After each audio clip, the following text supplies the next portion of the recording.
Welcome to another episode of Everyday Shift with Dogs and myself. Last week we spoke about we ran through some questions about Mm, relationships and friends and being friends with the opposite sex. This week I think you coming with some questions. I do. Hello, how's it, everyone? So I have some questions this time.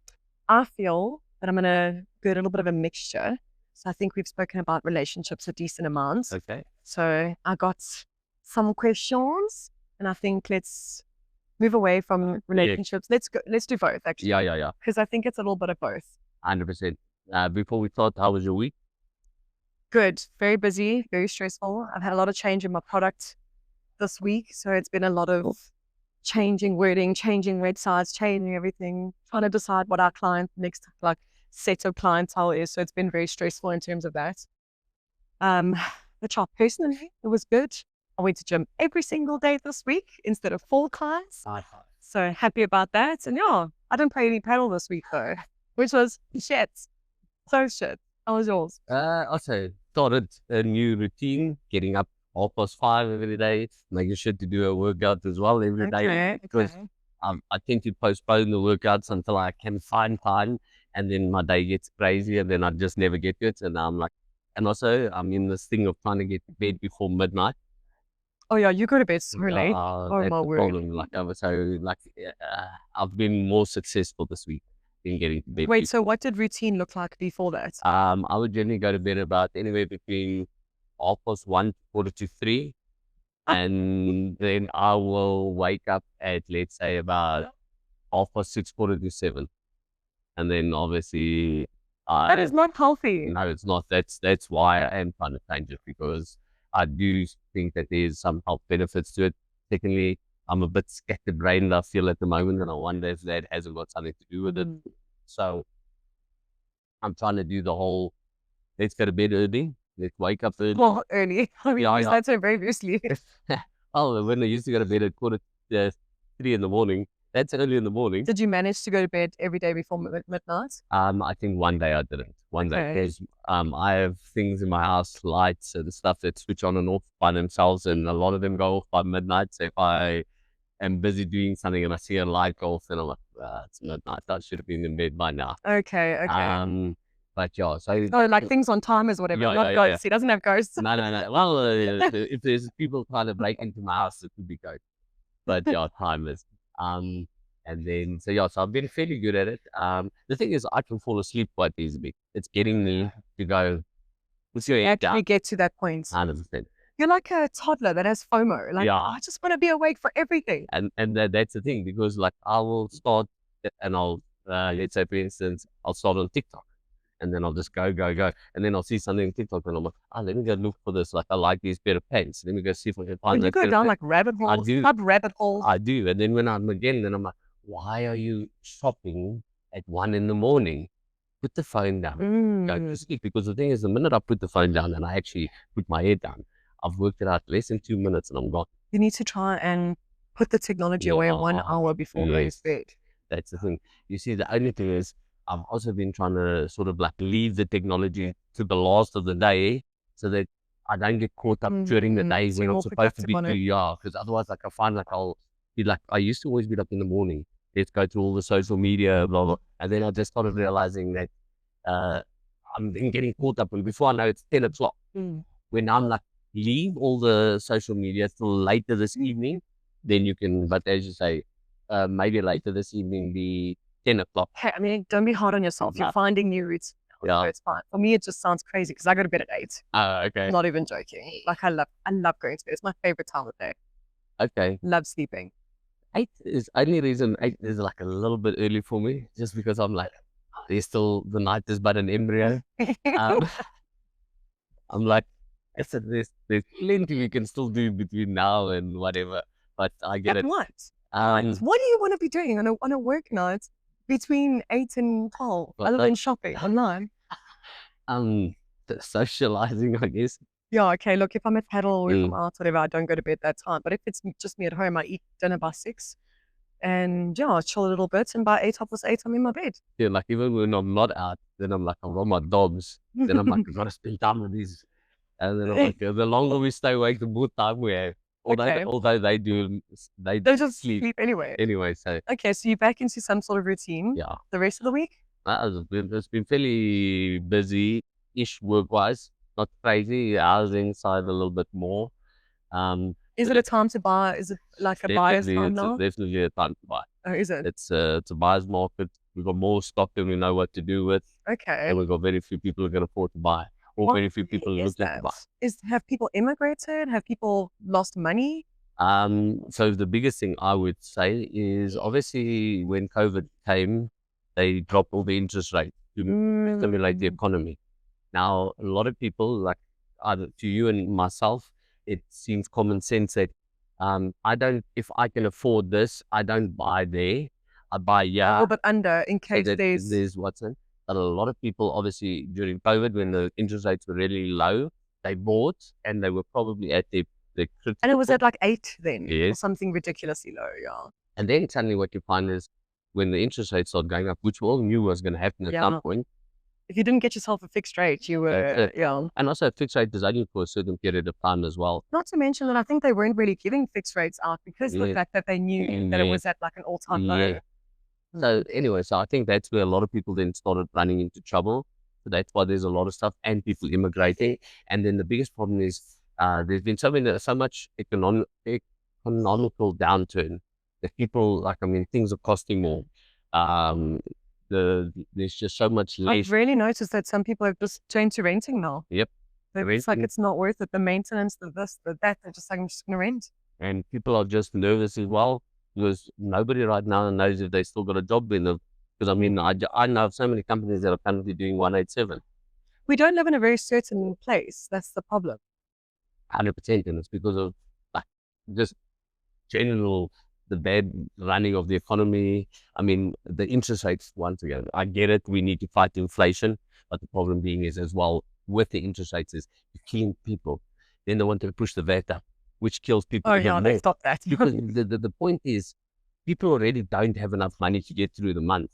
Now, small little changes like the interest rate goes up, petrol goes up, VAT goes up, it takes away. Yeah, I mean, literally, most people that you know are living paycheck to paycheck, as they would say. And not, yeah. Yeah, hand to mouth, and if something goes up by that 400, 500 rand, you're like screwed. You're like, what am I going to do? You got to either eat less, or you start cutting on your insurance, or you start. That's the thing. You start cutting on necessities like medical aid, because in this country, you can't not have that. Wow, that's it. So anyway, enough of that. I'll leave you to do the questions. I'm actually looking forward to them. Oh, goodness gracious. Let's see. So my good old friend ChatGPT helped me with some of these. Cool. Okay, cool. So it's like I think they're just like mixed around. So let's see. Go for it. So the first one is, what's something that you'll do differently now that you're going into another relationship or a new relationship or in a new relationship? Things I would do differently. I'd say let's say one or two main things that Yeah. we would do differently. No, for sure. So the first thing is, I've got to learn to make other people more heard or feel more heard. So I because I'm quite a dominant person, I like to control the narrative if that makes sense. So like you'll say, this is how I feel, and then I'll be like, have you got facts to back up that feeling? Okay, because like I don't like if you can give me facts and you're like, Lucian, this and this, then I'm like, okay, that's a fact. I can't argue a fact. You're right. I want to date a woman. Yeah, I know. Cute. So I have got to learn to basically be like, okay, even though I don't necessarily agree with like what you're saying, I can still understand where you're coming from. I can understand that this upsets you. And yeah, sure, I don't necessarily agree with it. I think maybe you're being in my head. I won't say that out loud. You're being irrational, but I do hear you and I hear where you're coming from. So that's one thing I would say. Okay, so make the other person Feel more more seen or heard. Yes. Okay. Well, I think that's something that maybe in the past, as I said, I tend to just steamroll a conversation. Okay, that's a good one. That's a really good one. What's the other thing? I mean, you can say you only have one. That's fine. You don't have to have like multiple. No. I just thought I'd go for two. It seems like a good thing, but at least you know that one main one. Like you knew that one like off the bat. Yeah. No, because as I said, as things were like afterwards, when I was doing all my like feeling and like working on myself, then you start realizing. Then I start going, that I do that. That Mm. I do that. And then I'll go, now I sort of see where the issue was. I didn't really think it was an issue back then. Mm. But yeah. I've learned the lesson. Okay, so you would definitely And make yeah. someone feel I more think- seen and heard. Yeah, and I think that's, but other than that, probably, as I said, yeah, try and just be better at communicating my feeling. Okay. That's probably another thing that I would, instead of also expecting somebody to know what I'm thinking, I would probably just rather tell them. Don't go on a second. Yeah, 100%. And Okay. yourself, So, what's something that you would do differently in your next relationship? So, I think when I try and tackle a relationship again, won't be anytime soon. But I think firstly, what I want to try and do is make myself less available, because I feel like when I find someone that I'm really into, like I'm just so into them that I just give them my everything, and I'm like, I'll ditch things for them, and like not for a long time, but that beginning part, and then I feel like I just flood them with me. And then I don't know, now this is my theory, if maybe that's what aids them in getting over me, like, oh my God, it's just too much sort of thing. Maybe I scare them, I don't know. So I think I want to try and work on making myself less available. The next time I tackle a relationship, I want it to be like, actually, I play paddle these days and I have lunch these days with whoever. And like, I want you to also work around my schedule and not just, cool, I'll drop everything for you. Because I tend to be like that. I tend to be so invested in that person. okay, so I'll give you my opinion on that. In one way, I can tell you that you're 100% correct in that does aid people to get over you, because it's like anything. Scarcity creates demand. Mm. So the more scarce you are, the more in demand you are. Mm. And when people have access to you continuously, then they get tired of it, because they're like, whenever I want it, Whenever I can want have to it. have it, yeah. But is the big thing. I think if you meet the right person, It won't be like too that. much. Yes. Because the thing is, I'll be dead honest with you. I'm very much the same. That's why I'm also sort of like trying to be like, you run with it. You Because- have your life. I get that. Because once again, I can be somebody that will go like 100 miles an hour, Mm. like full on, and like and once again, also I guess because I'm at an age now where I'm going, look, if I decide to start something with you, I'm not at an age where I'm like, miss right now. Do you know what I'm saying? Yes, that's Well, my thing. It's like, yeah, I've thought it through. Like I'm not in my 20s anymore. If I'm saying to you, I'm into this, let's go or whatever, it means I've thought about all the risks. I've overthought everything, and I still want to move forward. and I see this as a long So term I thing. don't mind when that person completely floods Yes. into me. I'm like, it's fine, but then I don't know, they don't like that. You see, and once again, let's put it this way, and maybe it's a ladies thing. Ladies do seem to like it. Okay. I like to do it, but I also do know, and that's why I say to you, especially with somebody who's got walls and needs the boundaries Yeah. and all that, I could then also maybe come across as too much. Too much, yeah. And therefore, I'm saying, you take the reins, you dictate the pace, because if you leave it to But me, you don't want to jeopardize it as well by Yeah. doing that. yeah, if you leave it to me, I'll go all out. Mm. I'll start planning fucking weekends away and blah, Me blah. too, hey. The one thing I can't stand is like this like game of like, oh, but this one texted first and this one, and how many days till. If we are into each other, can't we just message each other all the time, or talk to each other all the time, or see each other all the time? Who cares about the rules and the this and the that many days and da. But you are right. A little bit of scarcity does So create the so longing. that's it. And but as I said to you, I also do believe if you find the right person, then it won't be too much for them. Then that person will be cool with that as So well. what you're saying is I just haven't found my forever. Well, but I do think maybe doing the scarcity will also help. But let's see. Okay. I like that one. The scarcity. I like that one. Okay, next one. What's something small that someone has done for you that you'll always remember? Cool. Straight off the bat, one. I was a groomsman at a friend of mine's wedding. Because I like talking. I'm quite good at doing speeches and so on and so forth. And his wife asked me that, like, literally the day before, because obviously he had a best man and then there were groomsmen.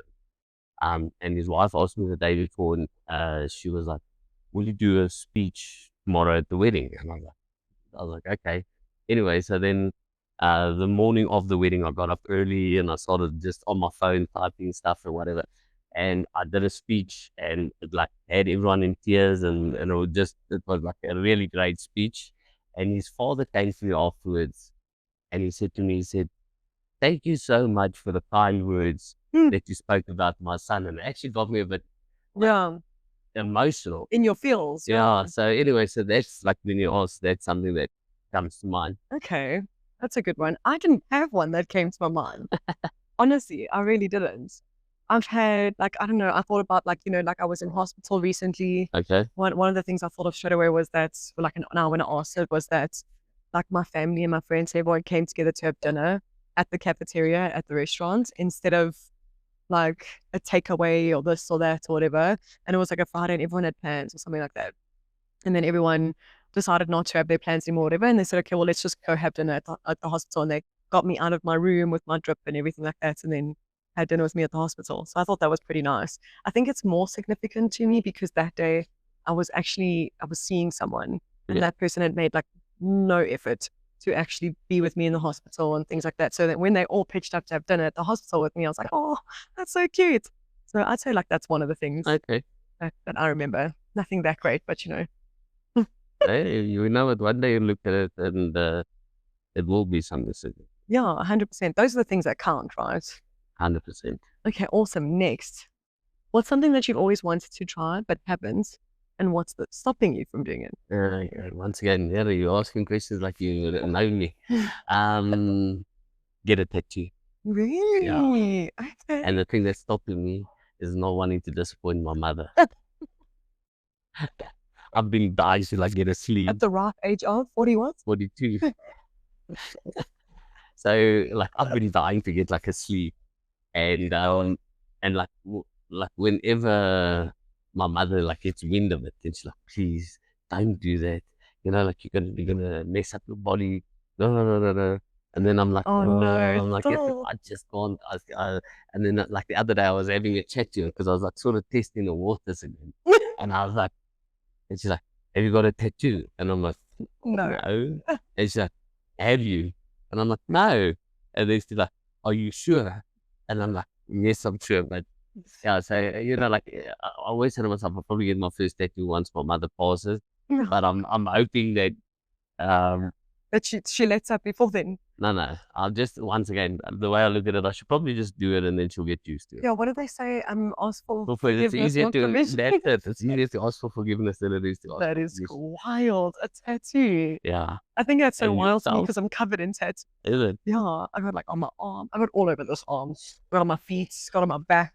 Okay, but then at what age did you get your first tattoo? I got my first tattoo at 16. Okay, and where was it? It was on my foot and it's a Nike tick.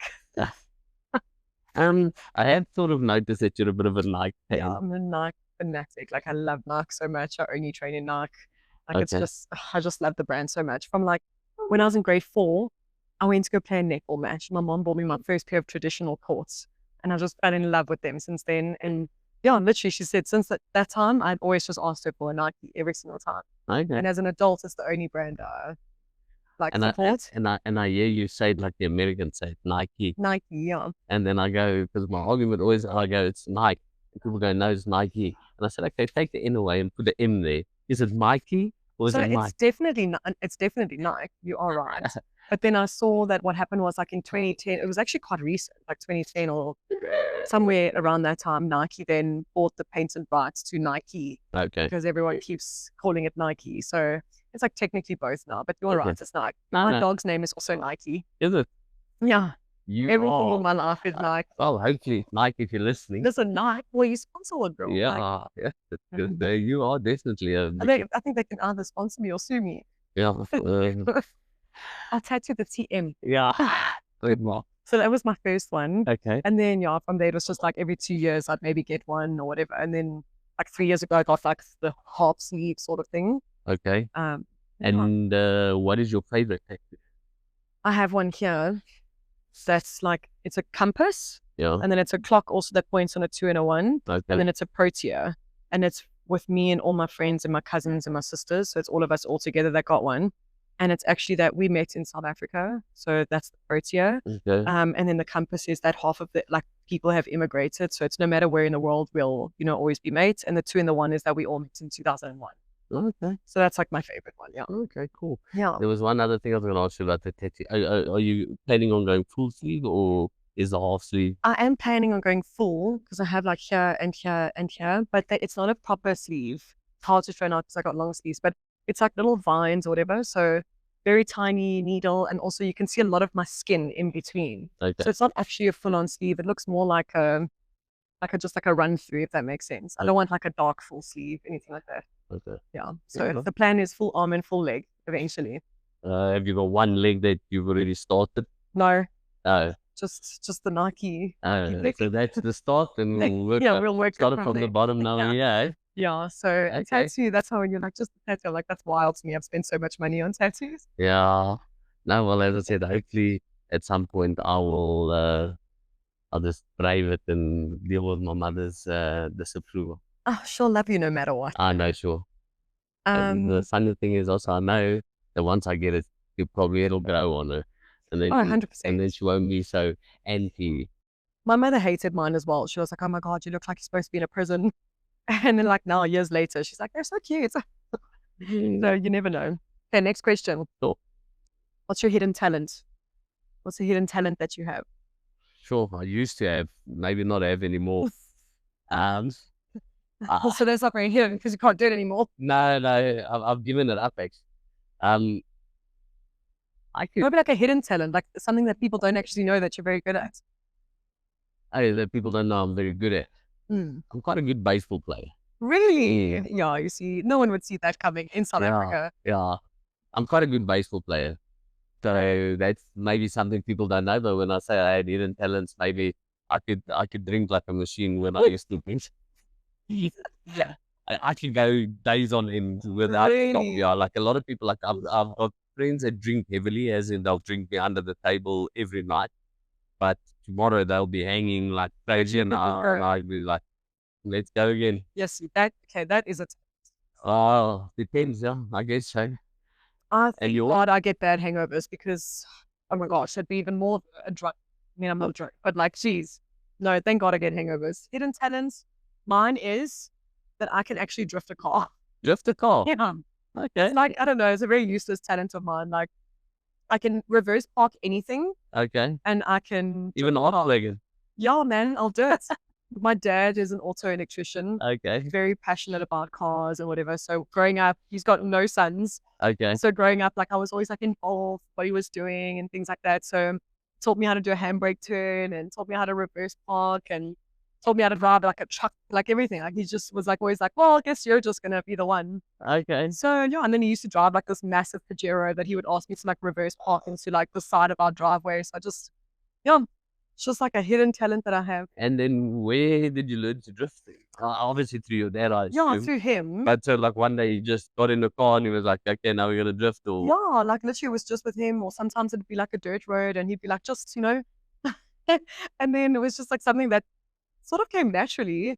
And then, like I just would always have fun with it or do a handbrake turn or this or that. And then one day I even worked at like the BMW M Fest on their track, did a little bit of drifting with their M850s and stuff. And okay. it was like, I've never used the talent again. If you asked me to do it now, I probably could. Okay. But yeah, it's like a very useless talent that I have. And when last have you drifted? Like 3 years ago. Okay. So it's not like something when you go on a weekend away, you're like, give me your car. No, On your birthday. no. Yes, I don't even have a car now. I sold my car, but I was driving a Suzuki Swift. I didn't have a car that I could drift. I did drive an Audi before that, and I tried in that car like a few times, which was fun. That was nice. Yeah. Well, what Audi did you have? I had an Audi A3, a 2-liter, Okay, 2 then. doors, fourth one. Okay. It was my baby. But then when I finished varsity and all of that, my parents were like, we're not going to continue paying for this for you. And I was like, and I sold it and got an affordable car. Okay. And now what's the plan for your new car? I'm thinking of maybe buying a car at the end of the year. Okay. I'm traveling a lot now. I'm traveling to Ireland and then I'm in Thailand in December. So I'm thinking like, I'm going to be gone for like 3 months of the next like year, basically. So the rest of the year, I'm gone for another 2.5 months, basically. Okay. Not in Joburg, 2.5 months the rest of the year. So, Okay. And so how did you get here today? so I got a little spare car. That's like the family spare car. Okay. It doesn't really belong to anyone. It's just a spare car. Okay. So I just grabbed that one. I just thought, geez, maybe you Ubering No, I do Uber sometimes, okay. but like me and my sisters also, they work from home, so I steal their cars. Or I Okay. just drive. I call it Frank Gallagher. Thank You know, you. from Shameless. Yeah. Yeah. I call this car Frank Gallagher. Okay. Just being used by everyone. And he gets me everywhere now. Okay. Yeah. Cool. Next question. Next question. Okay, cool. What is the weirdest or most irrational fear that you have? Weirdest or irrational fear? If I had to say, probably irrational failure. I have the big Well, that's not an irrational failure. I mean, a fear, but valid, very valid. You're afraid of failing. yeah, like it's a big thing. Like also because I'm OCD, I try and be a perfectionist as well. So I guess I put a lot of pressure on myself to get everything right 100%. So failure, obviously, when you're trying to keep your standards so high, is a big thing. Okay. So yeah, I'd say that's probably my So failure. yeah Okay. Mine is dying. dying. Yeah. I swear I've developed like a case of hypochondria, and my psychologist agrees. And I'm just like, I'm so careful in everything I do. I don't want to climb in anything that can risk me. I constantly think about all my organs all the time. I'm constantly checking them. I'm constantly thinking something's wrong with me. Like I'm very rational about death. I'm just like, oh my God, what if it comes for me tomorrow? Okay, well, which in a good way, I guess, means you obviously see a lot of living left. So because you see you see a lot of living left, you're like, listen, I don't want to cut this ride short. Where, for instance, I don't have a fear of dying because I sort of believe, like, because I'm not going to really know anything about it, if I can put it that way. You know, like once I'm dead, I'm dead. No, I don't think about it like that at all. You see, like, I look at it this way. Like, I always say, if I die today, what's the positives about it? I don't have to watch anyone that I love die. True. And especially because I'm a dog parent, and obviously that day's But what if it's like a painful way of? Yeah, like those things scare the shit out of me. like I'll give you an example. I've always said that if I obviously, once again, I'm pushing my luck here, and I'm probably living in a very fantasy world. But if I could, like, let's say, for instance, find out I had cancer, then I'd go to the doctor and I'd be like, right, what stage are we at? What are the chances of survival? So on and so forth. Stage 4, I'm like, all right, so that's us pretty much done. Yeah. So it's I'm not gonna even bother to do any of the chemo or any of I'm so that. scared of that shit. Because I'm like, the chances of us surviving is like 0. So we're trying to avoid the inevitable. Okay. Then I would be like, right now, I'm gonna go and live my best life for as long as I can. Yeah, then I would go all out too. And then I would go one of two ways. I'd either, when I start getting to a certain point of illness, I would book myself into Belgium, into one of these euthanasia cases, so that I can sort of die on my own terms, and also because I don't really want to go through the whole painful side of it. And have it done. Yeah. Or I've got this massive fascination with Mount Everest. Okay. Like But you would have no strength to climb it. That's. But the point is, I just need to get to the top. And then you can die. Then I can have a seat. You don't have to do the trip on the way. Yeah. I only got to make it halfway. Okay, so strange some questions. If you were told you have stage 4 cancer, one of the first things you would try to achieve is Mount Everest. And what other type of shit would you do to like live large? Obviously I've got to go do New York because it's like a place that I've always wanted to go. Okay. I love the big city, like when I lived in London and stuff like that. So like I like when there's hustle and bustle and things like that. Yeah, I guess that's. I feel like mine's like if I was dying, I'd be like, well, let me try crack. What if people got life? Oh, it's not like it's gonna do any worse. It's gonna do nothing now. Let me try crack. What is it about? Sort of thing. I don't know. I don't think I'd have like a place I would travel to or anything. Because I don't know if I would want to waste time on a plane either. But yeah. I'd probably just do that. Maybe just go. I don't know. Go on all the hardcore drugs. It's what it's about. Which sounds so bad because I have no longing to take drugs whatsoever. But also, you might as well see what the other half looks like. I'd be like, what are all these other things that were found on? Let me go try it all. Let's see what it's about. Anyways, I'm about to pig. Okay. Yeah. Well, as I said, yeah, no, I've been, uh, especially trying new experiences. I'm trying to think if there's anything that I would want to experience. You see, like skydiving, Mm. not something I'm gonna, even if I'm dying, I'm gonna still be like, nah, I did not for me. skydive, Yeah. and it was actually a jaw. It was a jaw. Okay. Do you have a fear of heights? No. Okay. Wait, do you? Yeah. Oh, no, don't do it. I have a Don't do it. massive fear of I have a fear of flying on Okay. airplanes. Okay. So when we were going up, I was like, I'm happy to jump. I just want to get off the fucking plane. Okay. Yeah, I hate flying. Like, I just absolutely hate it. Yes. So no, if you're afraid of heights, maybe don't do the sky. No, well, the exactly. skydive. And the funny thing is, I'm also crazy about skyscrapers. That's why I want to go to New York. Wait, you're crazy about the skyscraper, but you're afraid of heights. Mm-hmm. No, man, these two just don't marry. Yeah, no, tell me about it. I went to the Eiffel Tower. I was like, I'm going to the top because I'm like, it's this massive thing that everyone knows Mm. about, and I've got to go to the.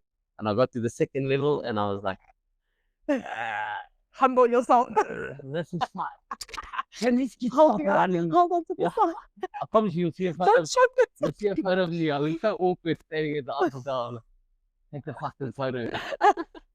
Just get Can me you down. stop running around? Oh my god, that's hilarious. Yeah, so it wasn't great. And then You I, actually mentioned having quite a love for Paris or France. yeah, just purely because of like that trip. We went there for a wedding, and obviously once again, I'm quite big into like national monuments and like, so Okay. I like like I was like when I Nice got to to see the Paris, I was history like, and all that. where's that Eiffel Tower? I'm looking for it the whole time, and like Okay. when I see it, I'm like, oh, there it So like is. other than New York, what's like another one that you're really longing to go see? I definitely would like to go to Greece. That's Okay. another Yeah, place. I'd love Because to. I'd like to go see like all the ancient ruins, all of that. There's a lot of history. Yeah, so much history.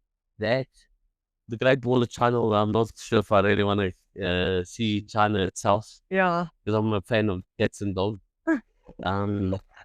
But anyway, I think the Great Wall of China would be another thing to like be like in awe of when I see it. I'll be like, oh, Yeah. like a lot of people building I this. think that's it. Yeah, I think that's a goodie. And even maybe the pyramids, but I've heard a lot of people say that Egypt itself is not really a vibe. So Wow. Although once again, I think just the pyramids on its own would probably. every person that I've spoken to that has seen them has said that like it's something your brain can't fathom until you're in front of them and you're like, wow. So I think maybe I'll make the effort eventually one day to go. Yeah. I think travel wise, I'm off to Ireland now in a Yeah, month, that's it. 4 months, in a month, 4 months. And then I'm off to Thailand after that. And I think after that, I want to pull back. I don't want to do Europe anymore. And I think I Okay. want to go see some parts of like Africa. That's I want to go to Namibia and like, Have you ever been to Botswana, to the Delta and things like that? I've only been to Mozambique Okay. and obviously like parts of South Africa. So I think like after that, I'd like to explore Take the shots Africa. left. Yeah. I've seen enough of Europe now. Over Okay. it. Cool. Okay, next question. What's the most ridiculous thing you believed as a kid? I'll go first on this one. Okay, right? go for it. So when I was younger, you know, when you listen to the radio, right? And they would say, there's a stationary truck on the N3 and a stationary truck on the N17, blah, blah. One day I asked my dad, why do all the flipping stationary trucks like all the trucks transporting stationary? Why do they keep breaking down? What's with them? Why don't these companies invest in better trucks, whatever? And I thought it was literally like Waltons and What did like they do? actual stationary, like writings that were, yeah. And my dad was like, what? And then, yeah, for like a good 2 years, as like an 8-year-old, I kept thinking that like, No, I'm getting trucks fired that up. transport stationary kept breaking down. Okay. That's crazy. And are you a big fan of stationery? No. No. I said that might have been you some of the fear came from. No. I'm not going to get my pencils. I just didn't realize that stationary at that time means means like, you standing know, still. standing still. Yeah. Okay. If I had to tell you what's the most ridiculous thing I believe, As a kid, yeah. yes, I must be honest. I don't know if I ever really, because I was a type So of weren't kid. as dumb as me. No. I just think, like, for instance, I'll give you an example. First time I met Santa Claus, I was like, oh, this guy sounds a lot like my dad. This is Dodge. I'm like, this sounds a lot like my dad. I'm not buying it. And then I'm always like, funny how you're always not here when he seems to arrive. And I'm going, So you knew how to put yeah, I promise you, like my first memory, and I must have been quite small, maybe 4. And I remember going, Santa Claus sounds just like my dad. And he even looks like him a bit. Oh my God. Yeah. If I think of anything, I'll let you know, but I don't think I really had something that I really believed in, that I later found to be not true. Okay, so I'm not as dumb as the stationary. Well, at least you knew what stationary meant. Probably at your age, I would have been like, stationary, I've got no clue what it means. Oh gosh. All right, let's end it off. Last question. This one is a little bit more of a serious one. Okay. What's something that you could never forgive someone for? I think they mean it in context of like it doesn't have to have happened to you, but like if it would, would you never forgive that person? Once again, so obviously I think being unfaithful would have to be one. Top of the list. But I think more if it had to be, so like for instance, my best friend, if you get what I'm saying. Like if my wife had an affair with somebody else, then obviously I'd never forgive her, but you know, like you take it on your chin. But if it was my best friend, then I'd be like, okay, that's it's a different type of next level of unacceptable. betrayal. You know, like I mean, we've been like ride or dies for how long? Way before this person even came around. So if there was one person that I'd expect to have my back, It's more your responsibility to have my back than the other person. yeah. Oh, I have to agree with that actually. So that I would say is probably the one thing that, other than that, I'm quite open to forgiving in the sense that I don't like holding grudges, and I don't, you know, like I had a massive fallout with a friend of mine. I think I sort of told you some of the story at TDM one time. But anyway, so we had this massive fallout because of something that he had done within his own family. He had an affair. So anyway, so then due to a whole bunch of some situations, we, I don't know, somehow just grew apart and we didn't speak for like 3 years. And then I ran into him one night at CDM and he sort of like came to me and he like came and made amends and so on and so forth. And straight off the bat, I was like nothing ever happened. I was like, you know what? But he didn't do anything to you. No, he didn't, but he sort of did. So when he obviously had the affair, everyone crucified him. I was the only one ever fighting his corner. Then you were his ride or die. Yeah, so like I always had his back when people were giving him like shit about stuff. I'd be like, listen, like they'll be like, he's a bad father. I'm like, no, he's not a bad father. He may be a shitty husband, but he's not a bad father. He's not a bad human at all. Actually, he just did shitty things. Yeah, and then the problem was, what then happened was through time, when him and his wife got back together again, and he sort of like one day he just ghosted me. I sent him a message, never responded, and that was the end of it. And then now when he came back to you several years later, like what did he lead with? What did he say? He just said, I'm sorry, I was a shitty friend and I fucked up, and you were like the one person that had my corner, and I was just being a doer. That's pretty basic fault. And then the thing is, what do you say to that other than at the end of the day, like he came back, he came with acknowledgements, he didn't put any blame, he said I was the shitty one. What do you do? 100%, and that's why I was like, cool, like to me. And then he even like apologized a few times after that, and I just said to him, I was like, this bygones are bygones. It's done now. It's done. I'm cool with it. If I wasn't cool with it, I would have said something. But and yourself. I think cheating is definitely something that you can't forgive, especially in older ages. So like when you're like 16, 17 and you're still in school and you think you want that boy, but then someone else entertains you, I think you have a little bit more grace. You know, there's up to a certain age, you are still making mistakes and learning in life. But yeah, I think once you're at that ripe age of like 25, 26 and older, that's when you really are an adult and you need to not make those shitty decisions anymore. So I think definitely cheating something. I'd have to say violence as well. I think like as a female, that's something I wouldn't be able to forgive. Yeah. That makes sense. I will never ever in my life put any judgments on women who have stayed in situations and stuff like that. I've heard so many different things and scenarios or whatever. So I'll never put blame on a woman because there's so many things that play a role: fear, money, this, that. But I think if, as my current state where I do support myself and this and that, if it ever happened, I would never be someone that would stay or forgive that. No, and I personally also don't think you can, because same as with cheating. I'm unfortunately a firm believer in if once a cheater, always a cheater. I'm not a firm believer on that. I've seen people do it and learn big lessons from it. Okay. Yeah.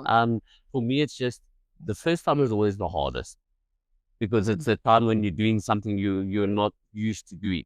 It's like first time you smoke is like the hardest. It's like convincing yourself, let me put this thing in my mouth and whatever. It's all that hype. Yeah. Thereafter it becomes easier. And I feel like the same is like, I cheated once, I didn't get caught. So like next time, I'm not just like, it's like, I'll give you a classic example. I never used to drink and drive. And then one day a friend put me in a position where I needed to drink and drive. And since then, I never stopped drinking and drive. Yeah, you're like, well, I know how to do it, actually. I've done it, nothing bad happened, whatever. There was no consequence. Yeah, but like for a year or two before that, I used to be like, we've had a beer, whatever, I don't drive. I'm staying over. That's it. And then, as I said, I just got put into a position where I had to, and I remember I was like shit scared to drive, and I did it, and I got home okay. And then I was like, yeah, this is okay. I think you can get to a point where morals and values do take over. Okay. I definitely think you can. I'll be honest, when I was like 15, I had a boyfriend, I was in high school, blah, blah, blah. And I like kissed another boy, even though I was with him. And to me now, in my 30s, I don't look at it as anything like, I can't think that something I did when I was 15 has any influence on the character that I am today. Not influence, so it does have influence. It doesn't reflect who I am. Yeah. Because at that time, I lost my boyfriend at the time or whatever, because obviously I was an asshole. Yeah. And it caused me pain as well. And not just that you. And then I went, I actually didn't like that feeling. Like, I don't ever want to do that again. Like, I don't ever want to actually cause that pain on somebody else and myself ever again. It was a shitty situation. So then I've never looked at doing it again. So I think sometimes you can learn massive lessons from certain things. I definitely think, especially as I wouldn't look so much as far back as what you did as a teenager. But I mean, like for me, if you cheated on your partner or husband at the age I just say after 25, for instance. Yeah, as a white adult, if you're behaving like that, then I'm just like, what stops you from doing it again? That's why I will never get into an affair with somebody, because I always go, okay, so you having an affair on your husband with me, well, what makes me believe that I'm special, that you won't do the same to me in a couple of years? 100%. And then that's always what breeds the jealousy, the this, the that. There's that saying, it says you can't build a happy life on someone else's tears. That's it. And that's exactly that, right? So 100%, it can't go back to like when you were a teenager and stuff. That's like, that's like dumb mistakes. But I definitely did learn a lesson from it. Yeah. And I carried it with me in my 20s and now my 30s. And I'm like, Rihanna, don't inflict pain on other people like that. I guess, yeah. I think you're definitely right with marriage as well. You've gone as far to like marry someone and then later on you're cheating on them. Like, I'm sorry, you're shitty. You're damn shitty. 100%. And not just like the thing, but it's so crazy because obviously I know a lot of people that have had affairs and stuff like that. It boggles my mind how they think. But like people can justify anything to themselves. Oh yeah. Like for instance, oh, why did you do that? Oh, well, we had a massive blowout, and so I was pissed, so I just went. Accountability. And then I'm going, okay, so the first side of a little bit of fucking strife, then you just go and do whatever you want to do. Or like, for instance, I had this one person that so her husband had left her for another woman. And then I find out she's having an affair with a married man. And I'm like, you knew what that felt like. I have not learned. Do you not remember what it felt like? Oh, well, my husband cheated on me. Why can't I cheat? Why can't I just have fun? And I'm going, because you were that guy's wife. You know the pain that this causes. Yeah. You had first-hand experience. And what happened to like girl code? Yeah, and not just what happened to morals. As in, Jesus, do unto others as you want done for yourself. Like if a married man is hitting on me or trying to hook up with me, best believe I'm gonna DM his wife and be like, just so you know, this is what your boy gets up to. 100%. There's so many people out there. You don't need to be going for the married. Yeah. I did read something the other day that made me laugh. It said, don't let anybody tell you they're too busy for you. Married men have time for secret families. Exactly. I've got the same thing. I let people tell you they're too busy for you because you have married men with careers having affairs. Yes, there we go. No one's too busy for you. 100%. They'll make it. No one's as single as a husband sometimes. Well, that's the problem. But also, once again, for me, that's another issue that I have when like a guy will say, oh, my wife doesn't understand me. Well, okay, don't get me wrong, I do understand that there are times when there's disconnect between you and your partner, but going and fucking around is not going to fix the problem. No, at all. It's literally just going to exaggerate the problem, actually. And if I'm the woman and you come to me with that line, I'm already going, I've seen this in a million movies. Yeah, You're also part of the problem. 100%. All right, so a no to cheating, no to violence. Violence, yeah, as I said, I mean, I would say that we're not that full of shit then. Then that's like two really valid ones. Like, please just stay loyal and don't hit me. yeah. And And vice especially versa. from a I male. don't believe in females hitting men either. Nah. I will say, I think it goes completely both ways. I do not think females can sit hitting their men either. And I'm not saying like a beating you point, but you shouldn't be slapping your man, anything like that, unless it's a little bit of a play fight and he is stronger than you, you know. But like, no one should be hitting anyone. Yeah. I mean, I've been in a slightly abusive relationship before. Also started like very long into the relationship, let's say 2 years into the relationship. And it started off with, once again, me making some shitty comments. I do tend to put my foot in it. She said something and I made a comment and she walloped me a shot on the back, but it drew blood to the like skin. He's like, So anyway, and then after that, I think she just started getting to a point where she just so often thought she could just hits you a little bit. Yeah. And then obviously it got to a certain point where one day I just had to like pin her against the wall and be like, Enough now. let me tell you, this is the last time. Especially because I still think quite old school like that. I still like the idea of like a man being the alpha and woman being the nurturers and whatever. So like your woman is supposed to be your nurturer and like your safe space, whatever. She's not supposed to be hitting you. You're joking. Yeah. And the thing is, I obviously just because she would have a bit of a like violent streak to her. And as I said, okay, it only happened I think 3 times. And on the 3rd time I was like, okay, Enough now. The first, as I said, the first one, I was like, probably deserve that because of the chirp that I made. But once again, with that being said, also my chirp was very valid as well. Yeah, 100%. And that's what drew the anger because it hit home and what I'd said was true. But yeah, as I said, but I agree with you. Like, it's not cool. Like, for me, a woman is supposed to be the more feminine and, you know, like, you're supposed to lend a bit of class to the, 100%. I'm here to be rough and tough. And you're here to bring a little bit of a, as I say, a bit of class to the. 100%. I agree, definitely. You got to be the nurturer. Okay, so next set of questions is on you next week. I've got some questions. Then, have you gotten onto a Marvel movie that I must make you try. We need to start you on the basics, I think. Okay, so the best thing. Okay, let's say start with the basics, but I would say, like, I would suggest the one that like completely blew your mind, like That I thought was really cool. Yeah, because remember, I don't necessarily need to know the full background, but if it's something that really grips you and like and grabs your interest, that might. Okay, so one of my favorite Marvel movies is Thor Ragnarok. Okay. Like, I just think they incorporated such a good amount of superhero with humor, with action, with like, it was a really well done one. So I like the whole Thor series, but I think that one, in general, Thor Ragnarok. I'll send it to you. Cool. I think that was like the best one in my opinion. Okay. It's the one I can rewatch, and I don't rewatch movies. Okay. So if I can rewatch that one, it really grabbed my attention. It was really, to me. Okay. So yes, that one I really, really love. So I think maybe there is another 2 before that. That is the 3rd one. So if you want, tackle the first 2 Thors. But if you really just want a bit of entertainment, see what it's about, see the action. Yes, they always explain enough for you to just catch the movie. You don't have to know the whole in-depth universe. Because me and my sister, like, we'll look at everything about the time travel and what movies you should watch in like the wrong order, and like, so you don't have to do all of that. Okay. But yeah, I would say tackle Thor Ragnarok and then tell me what you think. Okay.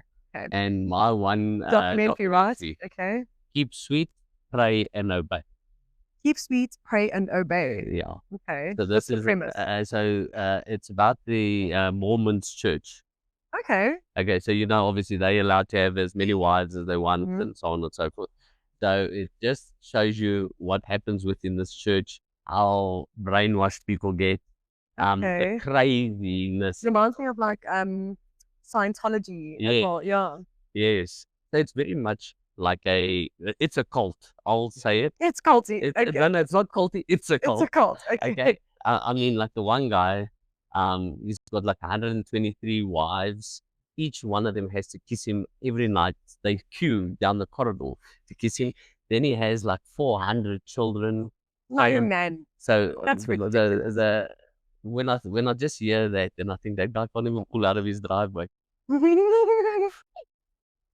Oh my God. Okay. Wait, what did you say it's called again? Keep sweet, Keep sweet, pray, Pray. and obey. pray and obey. Oh, keep sweet, pray and obey. Okay, I That's get it. it. So culty. And trust me, once you watch it, you're like, this is like, it's like next level. You're like, you can't believe that this sort of stuff happens in our world, but it does. Amazing. Okay, so I'm gonna watch the documentary. We're gonna watch Thor Ragnarok, 100%. and then We'll go out and we'll touch base on that. Okay, and then another thing, so a song, I don't know if you've listened to it yet, Bad Apple, Cameron Wickham. Cameron. So I actually listened to like a few of his Okay. things, and I followed him on TikTok. Yes. He's a bit intense, Okay. like super intense, but he's got some good stuff. Have you do you sort of know the story behind him He and was a all? drug addict, right? Yes, Yeah. I- So I did get a little bit of the story. Okay. I liked it. It was a vibe, but I feel like it's music you got to be in your feels for to like to listen to. You Okay. can't just like, I didn't feel like I could just casually listen to it Okay. in the background, if that Okay. makes Okay. sense. Cool. And if you have you got any So song? I'm going to recommend someone to you. So I'm going to recommend a South African artist. Well, he's actually Zimbabwean. Okay. So his thing is his name, artist name, if you will, is called Black Mamba Man. Black Mamba Man. Yeah. Okay. So I'll send you 2 tracks Okay. from him, and then we'll chat back. We'll and chat then- about that. So he's like a comedic artist, if you will. Okay. So very opposite to what you recommend to us to have an open mind. Yeah. But yeah, so he just like he sings about like how people in South Africa talk and call each other brew, and like Okay. it's funny. And then It's he's from Zim. light-hearted. Yeah, he's from Zim, so he sings about Zim and all that as well. Yeah, very funny, very very funny. So I'll send you that as well. Cool. And then we're going to talk about the documentary, the movie, and the music next week. great stuff. Awesome. And On that note, stay classy. bye. Actually,